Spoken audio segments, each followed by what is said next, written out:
Assalamualaikum warahmatullahi wabarakatuh. Waalaikumsalam warahmatullahi wabarakatuh. Alhamdulillahirabbil alamin wassalatu wassalamu ala asyrofil anbiya'i wal mursalin wa ala alihi wa sahbihi ajmain. Puji syukur kehadirat Allah Subhanahu yang pada hari ini kita diberikan keselamatan, keselamatan sehingga kita bisa berkumpul bersama-sama untuk rutinitas hari-hari kita, yaitu belajar mengajar di sekolah SD. Penghormatan saya kepada kepala sekolah SD Negeri Bangsa, Bapak Ibu guru dan staf serta murid-murid yang saya cintai. Terima kasih kepada Bapak Kepala dan rekan sekalian. Hari ini saya akan melakukan inseminasi budaya positif. Sebelum saya melanjutkan inseminasi budaya positif, saya memberikan kesempatan kepada kepala sekolah untuk memberikan kata-kata sambutan beliau. Kepada kepala sekolah, kami persilahkan.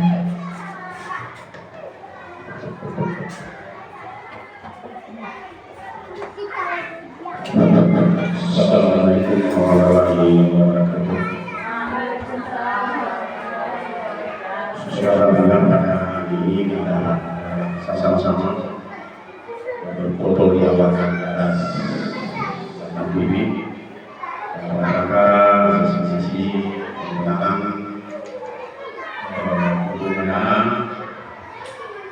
dalam pelaksanaan kegiatan calon guru berharap angkatan ke-10.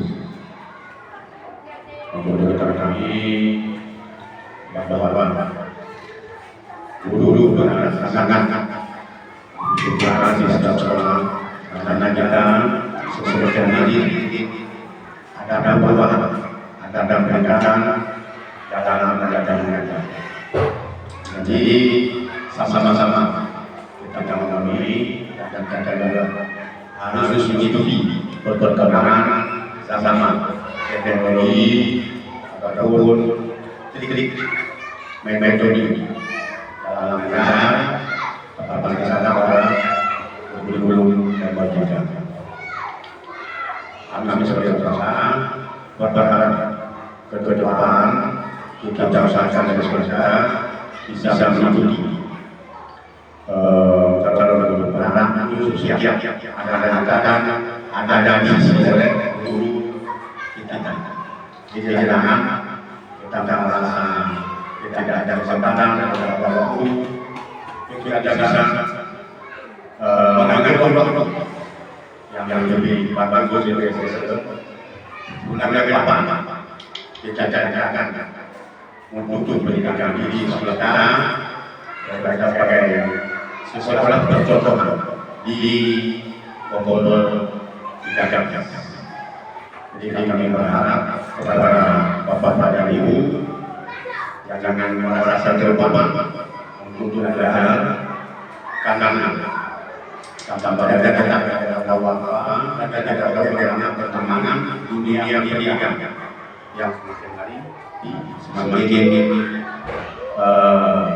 perkembangannya sangat pesat yang bersayangan di tingkat nasional bahkan di tingkat internasional. Yang penting kita mau belajar lebih menjalankan beberapa belakangan perkembangan zaman di sana. Kami berharap untuk guru lebih lagi yang guru lain harus ikut semua dalam berharap juga seperti PPPI sosialisasi juga harus ada rumah itu sudah tuntutan zaman. Jadi tidak kepentingan pribadi tapi adalah majuan dan perkembangan zaman ya sama-sama. Ketiga, juga kewenangan bagi BPS dan jangan. Ini adalah kepentingan untuk diri sendiri juga sebagai kemudian harapan kami semoga ke depan lebih maju, lebih meningkat lagi kita harap di hari Ramadan. Assalamualaikum warahmatullahi wabarakatuh. Waalaikumsalam warahmatullahi wabarakatuh. Mari bersama-sama teman-teman semua kita menyanyikan lagu bersama. Kita mohon berdiri bersama.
Alhamdulillah, terima kasih telah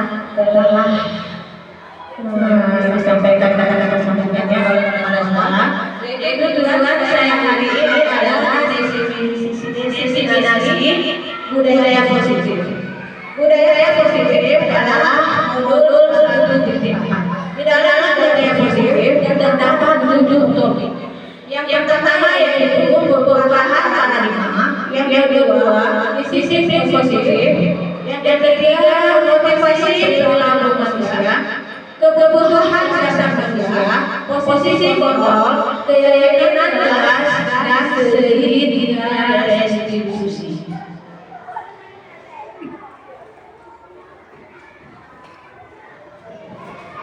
Nah, yang pertama yaitu perubahan paradigma.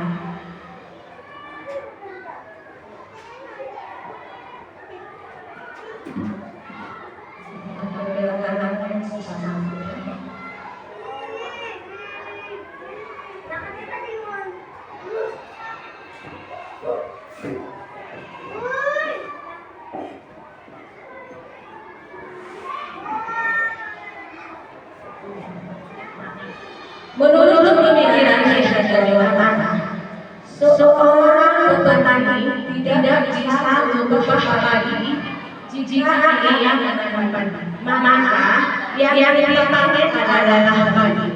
Kodrat tersebut kita tidak akan bisa berubahnya. Nah, begitu juga dengan murid kita. Jadi bagaimana kita bisa mendapatkan murid yang cerdas, yang karakter, dan yang berketerampilan? Itu kata berubahnya dengan bagaimana cara kita agar bisa menciptakan hal-hal tersebut di hati kita. Jadi itu adalah sebuah PR untuk kita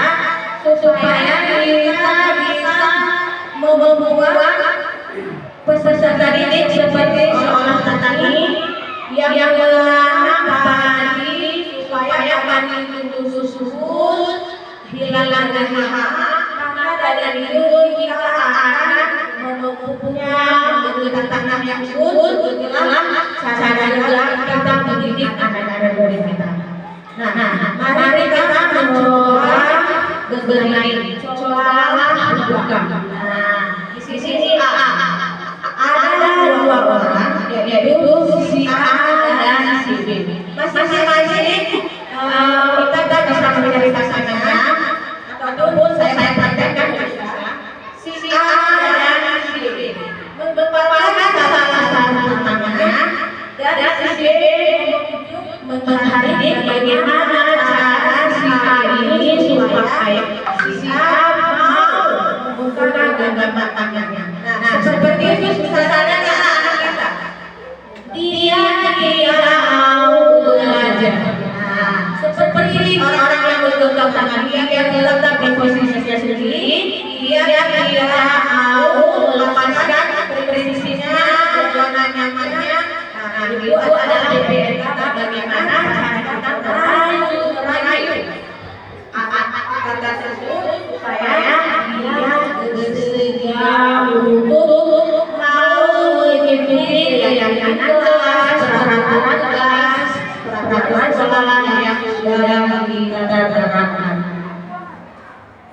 Nah, di sini kita bagaimana caranya untuk merayu anak itu tadi supaya membuka kepahaman tangannya. Nah, teori kontrol menurut Dr. William Jackson yaitu guru mengontrol murid. Nah, ilusi bahwa semua perbuatan positif efektif dan manfaat. Nah, itu menurut kita. Ilusi bahwa dididik dan perbuatan akan merasa kesalahan dapat mengeluarkan karakter. Nah, apakah benar seperti itu? Nah, ilusi yang satu lagi bahwa orang dewasa memiliki hak memaksa. Nah, di sini ini adalah teorinya. Sebenarnya posisi kontrol itu tidak seperti ini. Posisi kontrol ada 5 ini ilusinya bahwasanya kita itu mengontrol murid dan mengamati posisi efektif dan manfaat. Habis itu kita ini bisa buat murid kita itu seolah-olah salah atau menjadikan yang benar. Dan kita sendiri yang seolah-olah bisa memaksa anak kita. Sehingga dia mengembangkan tadi, dia tetap dengan prinsipnya. Kita paksa saja, paksa. Seolah-olah kita ini punya kekuasaan untuk memaksa anak kita lebih dewasa dari anak-anak ataupun analisis sebagai diri.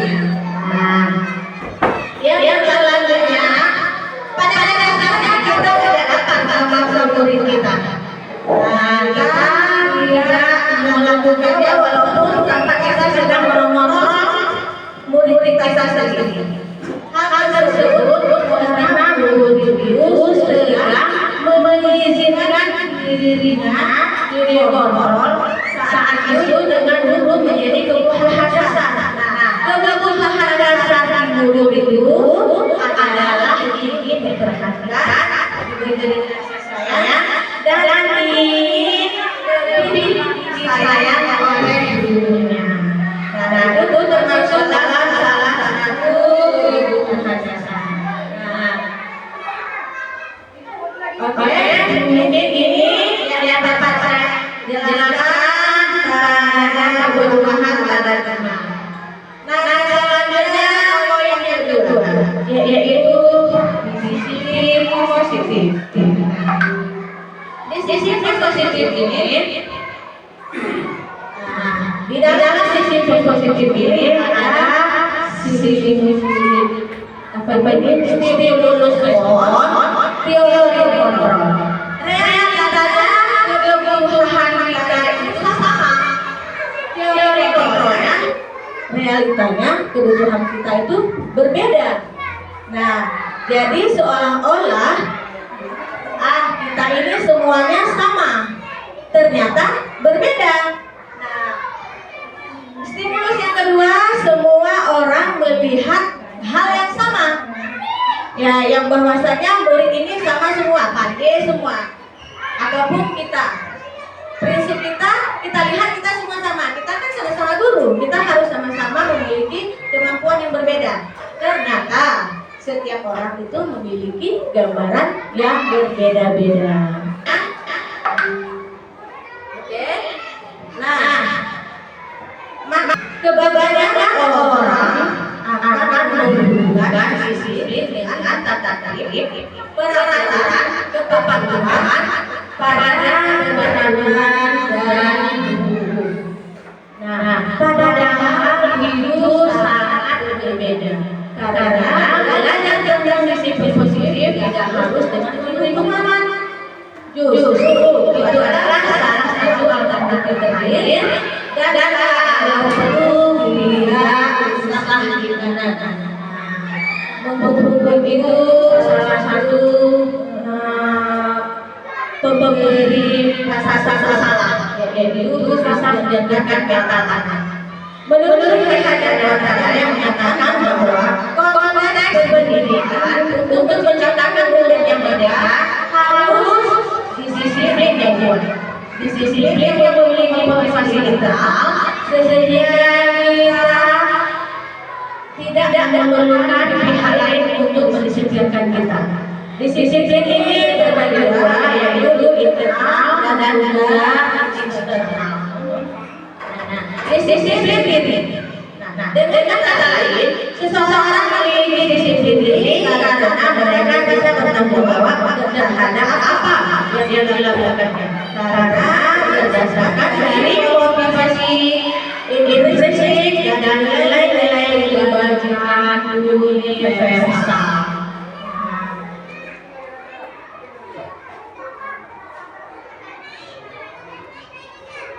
Oke, selanjutnya kita akan membahas tentang motivasi perilaku manusia. Nah, motivasi perilaku manusia salah satunya adalah eksplorasi mandiri. Eksplorasi mandiri, mari kita tanyakan kepada diri kita sendiri. Bagaimana perilaku kita? Mengapa kita dilakukan segala sesuatu? Apakah kita melakukan sesuatu karena adanya dorongan lingkungan atau adanya dorongan orang lain? Nah, ini sama dengan motivasi kita. Misalnya contoh saya mengikuti guru bergerak. Motivasi apa sih? Nah, itu pertanyaan pertama sekali diselesai di buku bergerak. Apa motivasi Anda mengikuti guru bergerak? Apakah itu dorongan lingkungan atau dorongan dari kasasi? Apa motivasi? Apa kita menjadi guru bergerak? Nah, jadi dorongan itu jika kita yakin kita mencintai pekerjaan kita mengikhlaskan kegiatan itu adalah kesempatan kita belajar. Kita harus belajar. Angkatan 10 ini sangat dikontrol oleh BPP dan disusul langsung dari pusat. Nah, jadi memang kami tidak bisa main-main tentang memotivasi diri ini. Nah, jadi di sini kita harus buat daftar alasan kita melakukan sebuah kegiatan. Yang satu ingin mendapatkan selamat, yang kedua ingin mendapatkan hadiah. Nah, kebanyakan dari kita sebagian sana melakukan sesuatu hanya karena terpaksa tuntutan lingkungan prestasi ataupun ingin diapresiasi. Nah, itu motivasi yang kebanyakan datang dari sebagian kita. Nah, bagaimana untuk menghindari itu? Nah, dia dosen dalam bukunya Tes Turing Sulul Disiplin menyatakan 3 alasan motivasi manusia. Yang pertama, untuk menghindari ketidaknyamanan atau hukuman. Ini adalah adalah dari motivasi manusia. Biasanya orang yang memotivasi perilaku untuk menghindari hukuman atau ketidaknyamanan akan bertanya apa yang akan terjadi apabila saya tidak melakukannya. Nah, kebanyakan seperti itu. Kalau saya nggak ikut bergerak apa-apa. Kalau saya ikut bergerak apa saya? Seperti itu. Oke. Nah yang kedua untuk mendapatkan imbalan atau penghargaan orang lain. Tidak jarang kita temukan juga seperti itu, yang bahwasanya kita melakukan sesuatu itu untuk motivasi untuk mendapatkan pahala dan untuk mendapatkan penghargaan dari orang lain. Nah, coba kita renungkan diri kita. Pernahkah Anda berada dalam sebuah situasi di mana Anda sedang melakukan sesuatu yang menyakitkan Anda? Bahkan bertentangan dengan penghargaan dari orang lain. Mengapa Anda tetap memilih melakukan? Nah, misalnya kita melakukan sesuatu yang orang-orang tidak suka, tapi kita tetap melakukan karena punya alasan tersendiri. Nah, jadi kita itu mengakhiri sisi perjuangan kita bagaimana. Jadi kita harus bisa melakukannya walaupun orang itu tidak suka terhadap kita. Itu yang menjadi kita. Oke, selanjutnya. Nah, kesimpulan. Tujuan dari diskusi ini adalah untuk menanam keyakinan kita bagaimana kita itu bisa merancang motivasi sesuai dengan keinginan kita, sesuai dengan kemampuan dengan kodrat zaman dan kodrat alamnya. Ada selanjutnya yang nomor 3. Nah, yang nomor 3 ini adalah nomor 4 ya. Kebutuhan dasar. Kebutuhan dasar kita itu kebutuhan dasar manusia ya. Kebutuhan dasar manusia, seluruh tindakan manusia memiliki tujuan tertentu. Semua yang kita lakukan adalah untuk terbaik kita untuk mendapatkan apa yang kita inginkan. Ketika kita mendapatkan apa yang kita inginkan, sebetulnya saat itu kita sedang memenuhi satu atau lebih dari satu kebutuhan kita. Nah, kebutuhan kita itu sebenarnya itu tidak banyak ya. Nah, ini kebutuhan dasar kita. Kalau kita perhatikan videonya, video.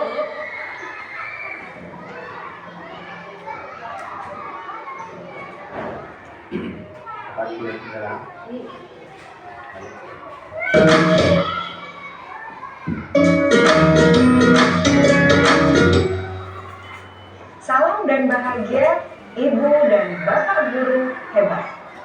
Untuk membangun budaya sekolah yang positif dengan lingkungan yang aman dan mendukung murid untuk menjadi pribadi yang berdaya, seimbang, dan bahagia, salah satu upaya yang dapat dilakukan oleh guru adalah memahami kebutuhan dasar yang mendasari perilaku murid.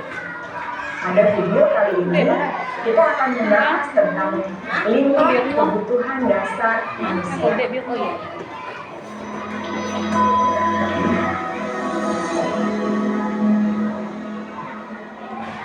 Ki Hajar Dewantara dalam salah satu kutipannya menyatakan, kita ambil contoh perbandingannya dengan hidup tumbuh-tumbuhan.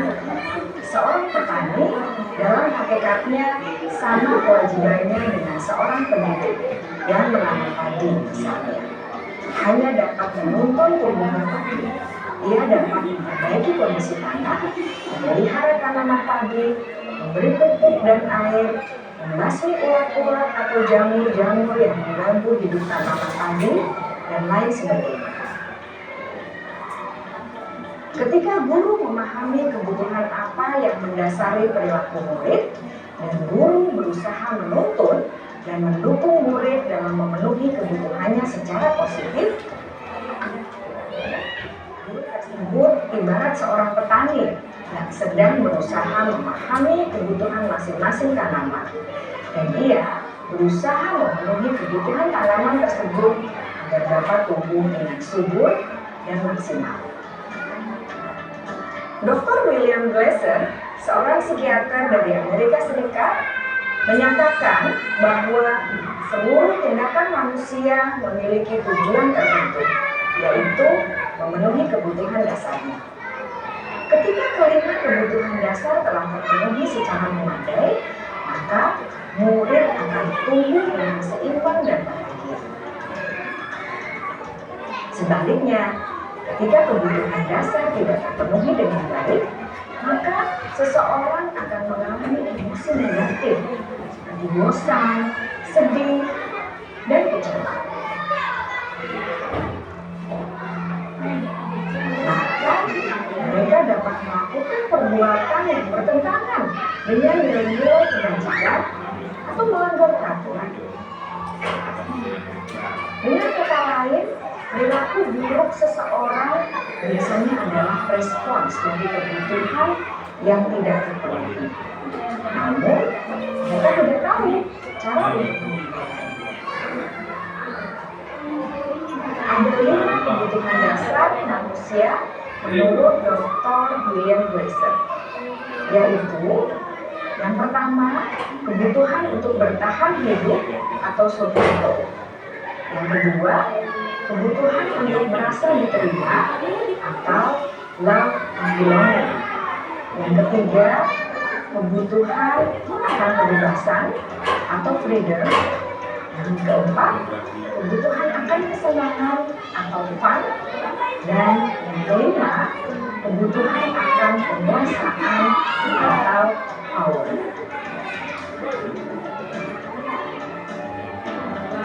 Kebutuhan dasar yang pertama adalah kebutuhan yang bersifat fisiologis untuk bertahan hidup atau survival. Misalnya, kesehatan dan makanan. Kebutuhan biologis sebagai bagian dari proses reproduksi termasuk kebutuhan untuk tetap bertahan. Ini meliputi keinginan untuk tetap terhubung dengan orang lain seperti teman, keluarga, teman kerja, dan kelompok di mana kita hidup.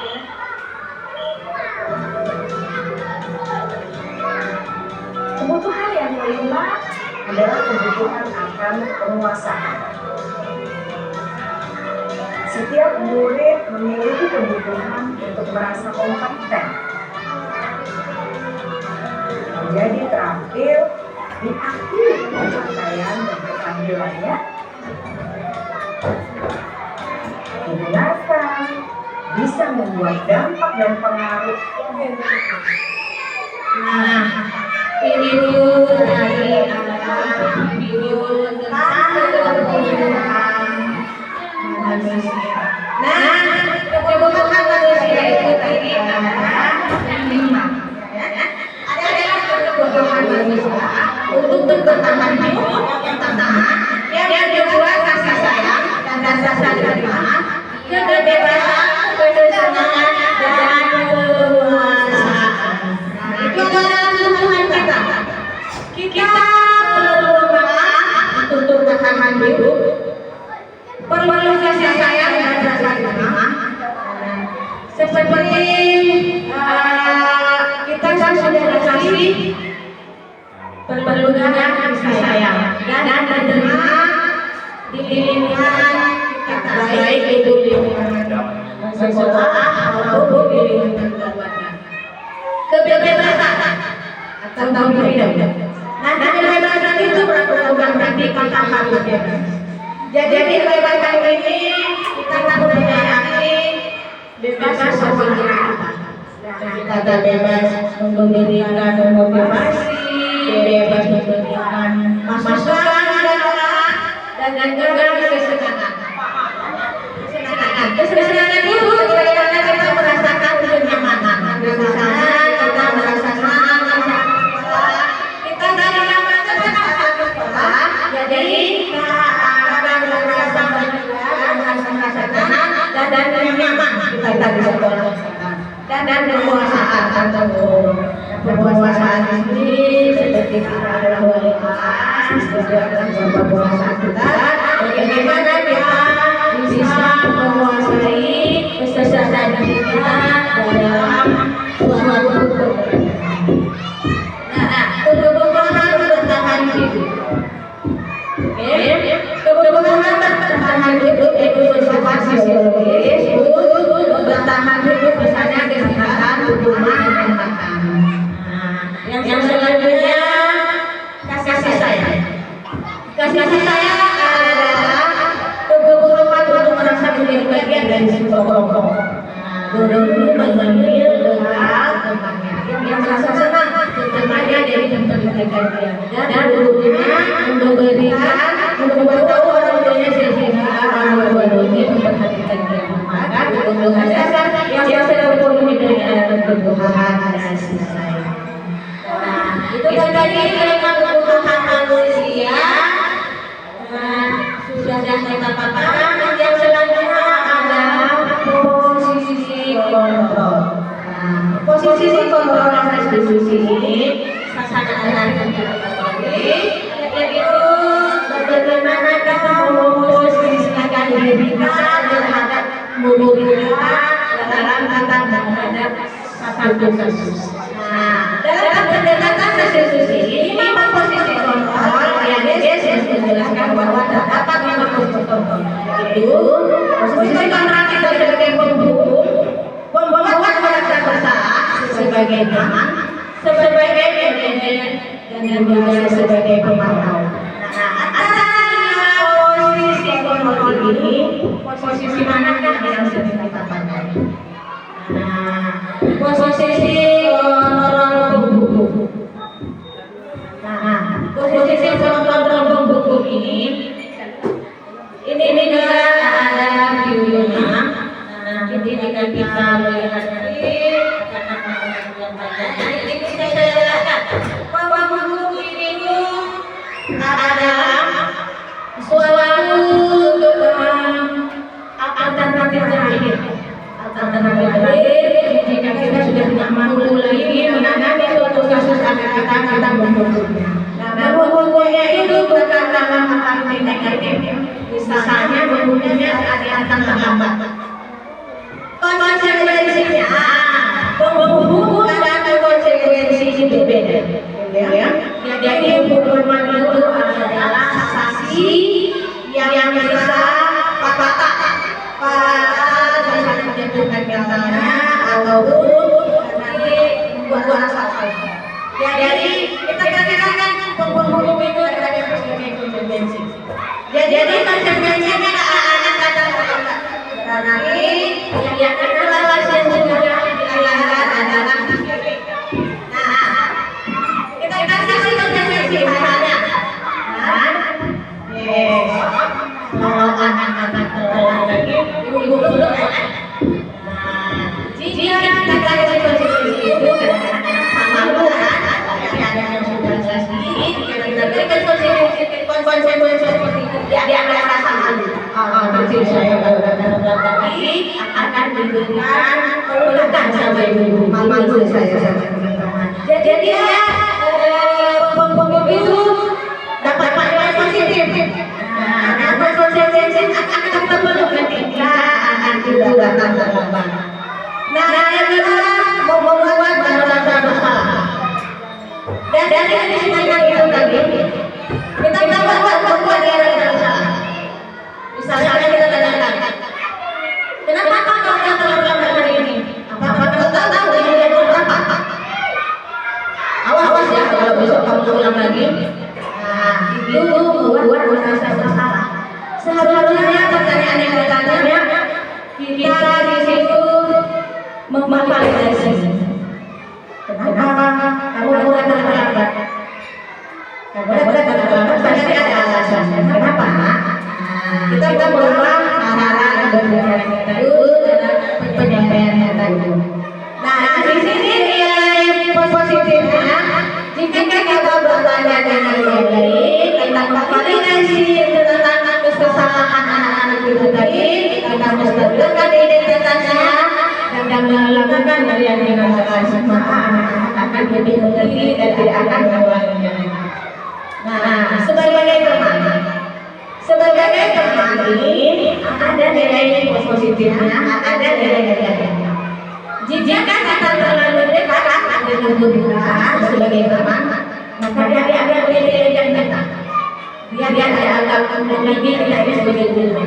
Misalnya, besok kita memberikan tugas kepada anak kita. Nah, besok ujian ya. Lalu dia berkata teman-teman, oh, Bapak bisa selesai saya. Nah, itu nilai negatifnya. Tapi nilai positifnya, anak-anak merasa dekat dengan kita, merasa nyaman, belajar pun menjadi bahagia, nyaman, karena anak-anak itu mendekat sebagai teman. Nah, jadi positif kontrol ini ada nilai positif dan negatifnya. Nah, terus sebagai pemantau, kenapa anak tadi datang terlambat?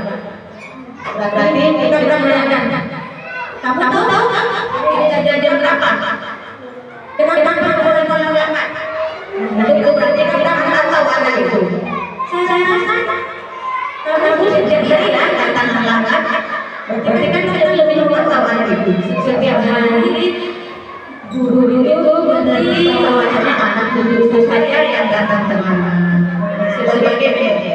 Sebagai manajer ini sangat bagus jika posisikan diri kita sebagai guru. Kenapa sangat bagus? Manajer itu orang sebenarnya. Dia mampu memposisikan diri untuk memastikan identitas. Melakukan validasi yang menandakan masalah dan melakukan identitas. Jadi dengan hal tersebut kita lebih baik menjadi seorang guru di posisi manajer. Nah, kesimpulannya ini adalah paling idealnya adalah sebagai posisi manajer. Nah, seperti yang saya katakan tadi, baik kita sebagai guru maupun juga anak didik menjadikan anak didik kita seorang manajer sebagai dirinya sendiri. Di manajer anak didik diajak untuk menganalisis kebutuhan dirinya maupun kebutuhan orang lain. Jadi di posisi manajer ini kita bisa merangkul semua posisi orang. Nah, ini keyakinan kelas.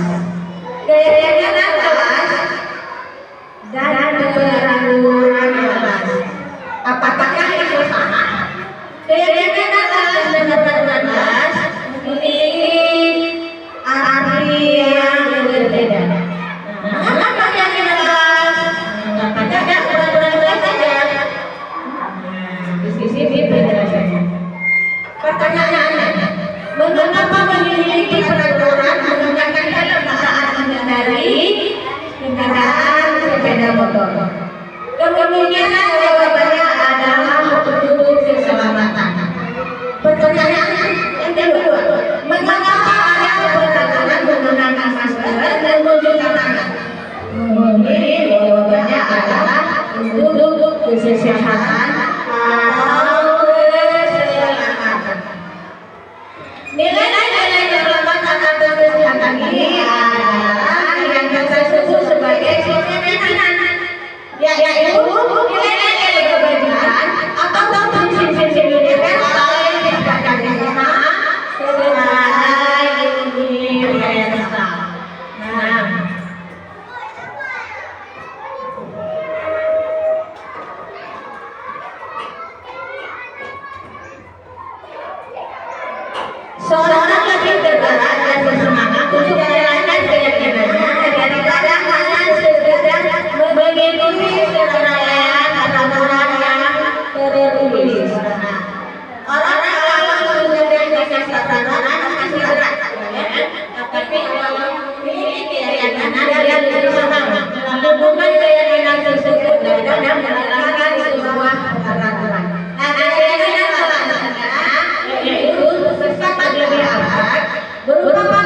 semuanya. Habis itu nanti tidaknya pun saat belajar buah-buah keyakinan jelas ataupun mendengar atau memahami omongan ibu guru di saat lulus dan mengajar. Nah, itu buah keyakinan jelas. Nah, jadi ada beberapa keyakinan jelas ini yang harus dijalankan dengan jelas. Di sini ada taradili dan taradili. Nah, di sini ada yang berupa terdengar dan terdengar. Nah, dari itu mulai nanti akan melakukan sebuah tindakan. Nah, sasaran yang benar, apa yang benar itu yang dia lakukan dan itu juga yang dia lihat. Demikian penjelasan dari saya adalah keyakinan supaya untuk memenuhi persyaratan nanti akan dijalankan. Di sini yang kedua yaitu segitiga restitusi. Apa itu segitiga restitusi? Tadi sedikit sudah saya jelaskan, sedikit saya beritahukan segitiga restitusi itu yaitu menetapkan identitas, melakukan validasi yang salah dan menegakkan keyakinan salah. Eksplorasi seperti mungkin kata terjadi bila ada seseorang yang berbuat salah pada kita. Nah, ketika melakukan hal tersebut sebuah tindakan untuk memperbaiki kesalahan mereka. Keuntungannya itu sangat besar ya. Jadi kita melakukan eksplorasi mandiri.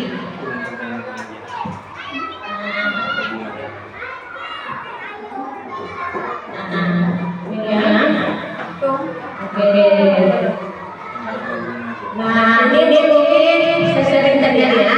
Bila ada orang yang berlaku salah padanya, langsung memaafkan atau membuat mereka tidak nyaman.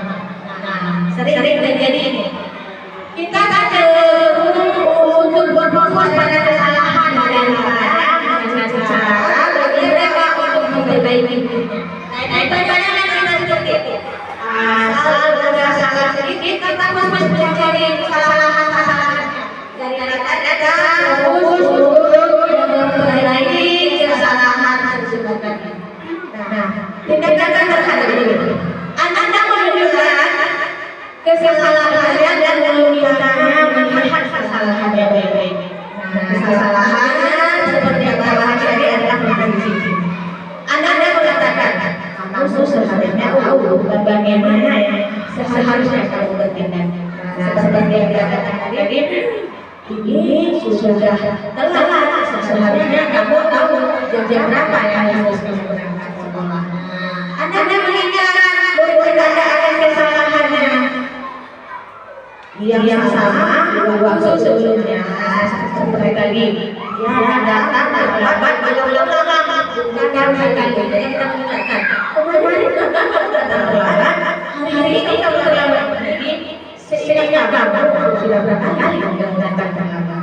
Nah, jadi kita melakukan validasi.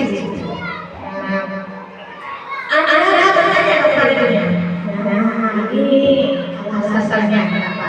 Kenapa kalau melakukan sesuatu yang seharusnya tidak kamu lakukan?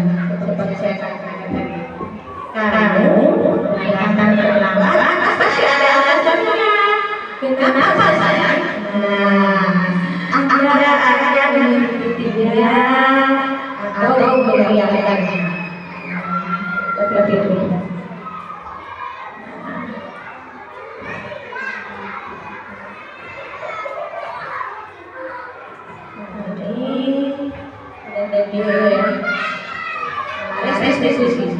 Restitusi adalah proses menciptakan kondisi bagi murid memperbaiki kesalahan mereka sehingga mereka bisa kembali kepada kelompok mereka dengan karakter yang lebih luas. Nah,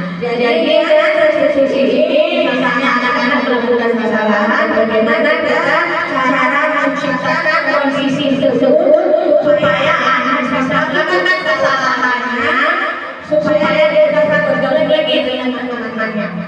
Karena dia yang sering berlanggar, dia yang merasa malu, apalagi sudah kita terbukti, dia mungkin tidak berani masuk ke kelompoknya sehingga dia merasa diri. Jadi kita harus memperbaiki itu supaya anak-anak bisa kembali kepada kelompok mereka dengan karakter yang lebih kuat lagi. Proses ini diikuti dengan tahapan berdasarkan pada prinsip kelompok ini dari kontrol itu. Pertama kali menstabilkan identitas, yang kedua posisi dari Allah, yang ketiga menanyakan keyakinan. Bagaimana orang yang menstabilkan identitas? Bagaimana kita semua akan melakukan hal yang terbaik yang bisa kita lakukan. Yang kedua, hal-hal identitas tindakan yang salah. Semua perilaku memiliki alasan. Semua perilaku, semua kesalahan itu memiliki alasan. Terus kita ada keyakinan. Kita semua memiliki kualifikasi internal. Salah dia kelas. Tandanya apakah dengan datang lambat itu sudah sesuai dengan keyakinan kelas A? Pasti tidak. Keyakinan kelas A yaitu datang pada waktu dan disiplin. Gitu ya, disiplin dan restitusi yang bagaimana cara menjelaskannya? Nah, kita tak pasti menyalahkan kapan melakukan itu adalah aliansi tindakan yang salah. Nah, stabilkan identitas seseorang pasti pernah melakukan kesalahan. Kalau kamu bukan satu-satunya yang pernah melakukan salah. Kata lain, manusia adalah tempat yang salah. Lebih baik anak-anak jangan melakukan kesalahan karena itu tidak sesuai dengan keyakinan kelas kita. Menanyakan keyakinan, apakah sesuai dengan keyakinan kelas kita? Otomatis keyakinan kelas kita adalah disiplin dari keselamatan itu tadi berarti anak-anak sudah melanggar keyakinan kelas itu. Nah, kesimpulan itu dari segi kontrol tadi, posisi kontrol tadi adalah proses kolaboratif yang mengajarkan diri untuk mencari solusi untuk sebuah masalah dan membantu berpikir tentang orang seperti apa yang mereka ingat dan bagaimana yang harus mereka lakukan. Nah, seperti itu budaya positif yang terpaparkan hari ini.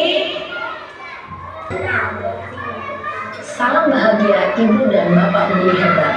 Dalam penerapan disiplin positif restitusi, salah satu program yang dikembangkan adalah 5 posisi kontrol. 5 posisi kontrol dalam restitusi adalah proses perjalanan seorang pendidik agar dapat mengenali dirinya. Pada video kali ini, kita akan membahas tentang 5 posisi kontrol yang dikembangkan oleh Diane Lawson dan contoh penerapannya.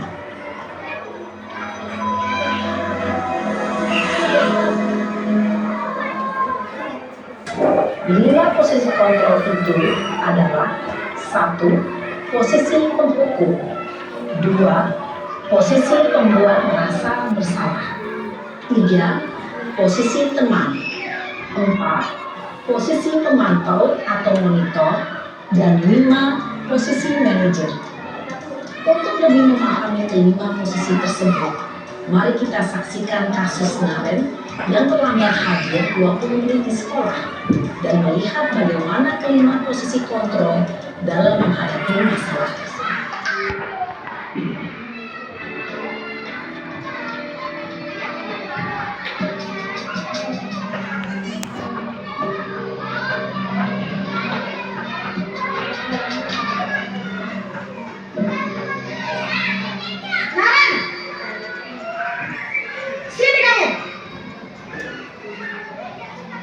Selamat pagi dulu. Selalu terlambat. Kamu deh, pas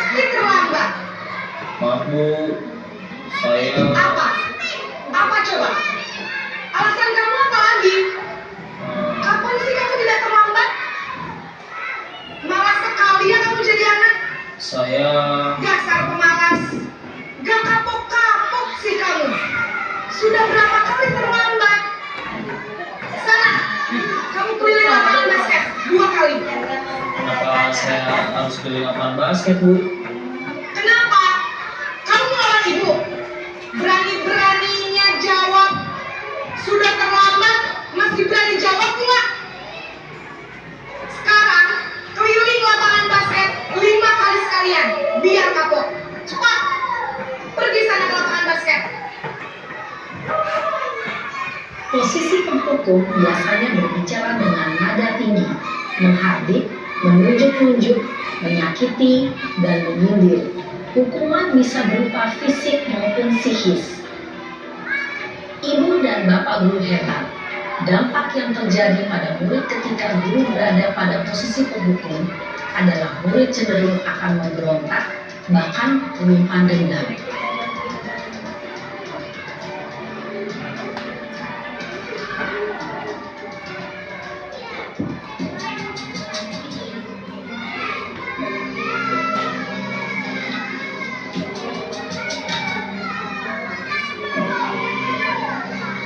Naren!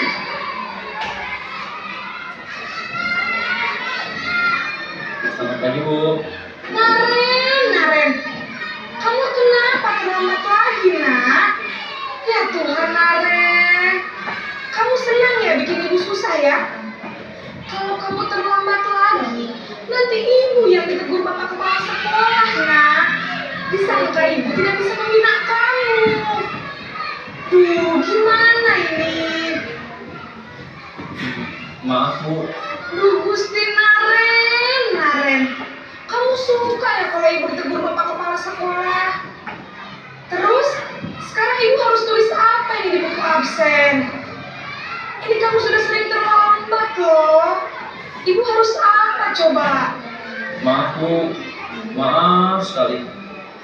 Ya sudah, lain kali jangan bikin ibu susah lagi ya nak ya. Ibu tidak akan kuat lagi kalau kamu begini terus. Bisa jantungan kalau ibu tegur bapak kepala sekolah. Sana cepat kelas. Maaf ya, Bu. Maaf sekali. Posisi pembuat rasa bersalah berbicara dengan nada tenang, cenderung lembut. Namun kata-kata yang diutarakan membuat murid merasa menjadi orang yang gagal. Memandang buruk dirinya sendiri, merasa tidak berharga, dan tidak sanggup membahagiakan orang lain. Ketika guru mengambil posisi pembuat rasa bersalah, murid akan menganggap dirinya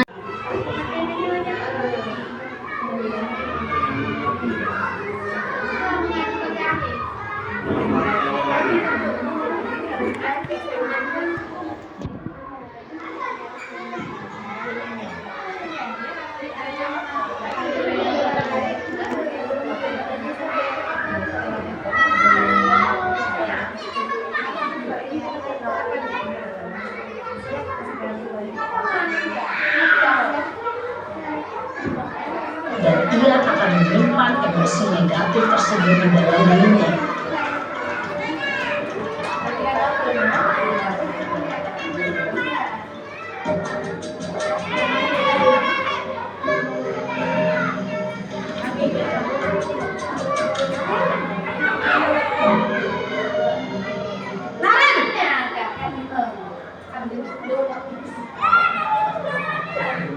Selamat pagi, Bu.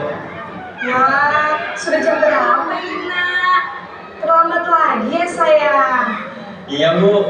Habis ibu saya udah bangunkan saya, Bu. Kamu malah menyalahkan ibu kamu.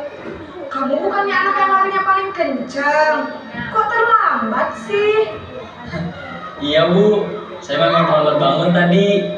Jadi, biarpun saya lari kencang, tetap gak kekejar, Bu. Ya sudah sana, nanti lain kali larinya lebih kencang lagi ya. Biar gak terlambat lagi. Bikin senang ibu, demi ibu. Bisa kan? Bisa lah, Bu. Ya sudah sana masuk kelas. Ibu beresin urusan absen kamu. Kamu ini ada-ada saja. Dalam posisi teman, Guru berbicara dengan nada suara ramah, akrab, cenderung bersandar gurau untuk menjaga suasana tetap santai. Murid akan merasa senang, aman, dan akrab dengan guru. Identitas yang tercipta adalah identitas sukses atau berhasil. Namun, perlu diingat, karena ini masih dorongan eksternal, maka ada faktor ketergantungan dari murid kepada orang tertentu. Di sini, guru absennya, sehingga di lain waktu, murid bisa berperilaku baik, namun hanya kepada orang-orang tertentu saja.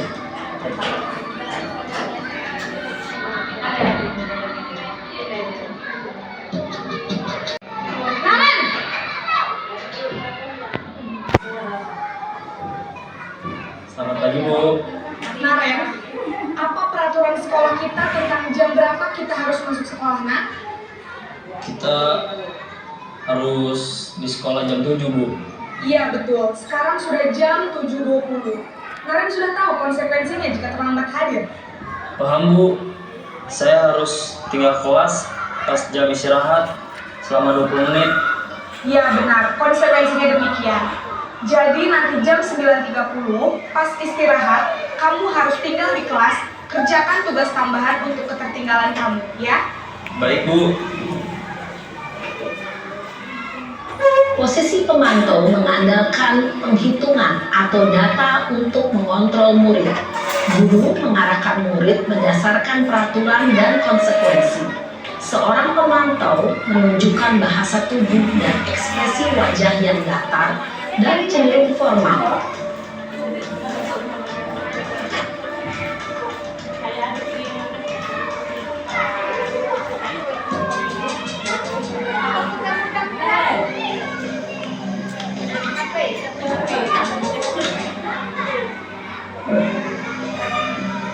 Naren!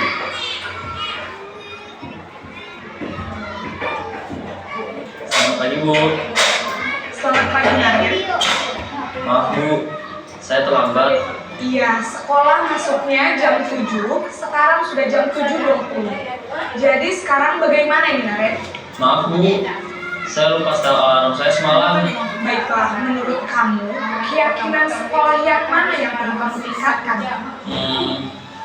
Menghargai diri sendiri dan orang lain mungkin ya, Bu. Setuju. Jadi, apakah Naren meyakini prinsip saling menghormati tersebut? Iya, Bu. Saya meyakininya. Apakah Naren bersedia memperbaiki masalah keterlambatan ini? Bersedia, Bu. Bagaimana kamu akan perbaiki masalah keterlambatan ini? Saya akan coba untuk tidak lupa menyetel alarm saya, Bu. Baik, kalau Naren lupa menyetel alarm di rumah, ada orang yang kira-kira bisa bantu mengingatkan tidak? Ada, Bu. Kakak saya, Kak Emma. Ada lagi selain Kak Emma? Selain Kak Emma, ada ibu saya. Baik, jadi yang mengingatkan Naren adalah Kak Emma dan ibu kamu ya? Kira-kira akan mulai setel alarm kapan nih, Naren? Setelah pulang sekolah, akan segera saya lakukan. Baik, jadi Naren akan setel alarm untuk bangun besok pagi dan akan diingatkan oleh kakak dan ibunda Naren ya. Ada lagi yang mungkin perlu dilakukan, Naren? Agar tidak terlambat bangun lagi. Tidak ada, Bu. Baik, Naren. Terima kasih untuk kerjasama kamu. Sekarang kamu perlu kembali ke kelas untuk belajar. Baik, Bu. Terima kasih. Posisi manajer adalah posisi kontrol yang disarankan untuk membimbing murid memiliki sikap disiplin yang positif, yaitu murid yang mandiri, bertanggung jawab, dan dapat memecahkan masalah. Tujuan dari posisi ini adalah agar murid dapat berefleksi atas tindakannya. Guru akan dengan tulus memberikan pertanyaan-pertanyaan bermakna, sehingga membuat murid dapat belajar dari kesalahannya dan mencari sebuah solusi untuk menyelesaikannya. Ibu dan bapak guru hebat, setelah mengamati adegan kelima posisi kontrol tadi, kira-kira posisi mana yang paling ideal? Posisi mana yang dapat menunjang motivasi intrinsik murid? Ya, tentu posisi manajer. Posisi ini memang posisi ideal yang ingin dituju setiap pendidik. Pada posisi inilah, guru dapat menerapkan disiplin positif dan berpihak pada murid, yang memerdekakan murid. Perjalanan seorang pendidik tentunya tidak mudah untuk sampai pada posisi seorang manajer. Namun, tujuan kita pasti, yaitu menciptakan murid-murid yang mandiri, merdeka, dan bertanggung jawab. Semoga penggambaran 5 posisi kontrol yang telah diperlihatkan ini dapat menjadi ajang refleksi bagi kita semua, agar dapat terus mengasah dan menerapkan disiplin positif yang memerdekakan murid. Mari terus berlatih dan bersemangat. Selamat menerapkan. Salam dan bahagia, Ibu dan Bapak Guru hebat.